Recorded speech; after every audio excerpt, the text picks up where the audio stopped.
Guys আসসালামু আলাইকুম। Hello guys, নতুন একটা আমি বলেছিলাম না কিছুক্ষণ পরে নতুন একটা রেসিপি নিয়ে হাজির হব আপনাদের সামনে। তা এই দেখেন, এইটে মনে করে আপনারা কি কন জানি না, আমরা বলি বাইলে শাক, এইটারে বলি।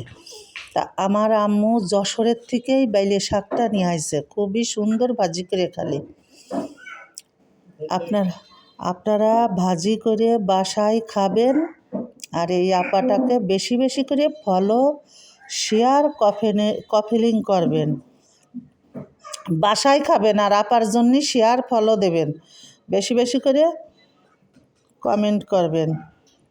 ইনশাআল্লাহ আমু দেব আপনাদের। কিছুক্ষণ পর বিরতি, সামনে শিরোমণি, এই শিরোনাম ইনশাআল্লাহ।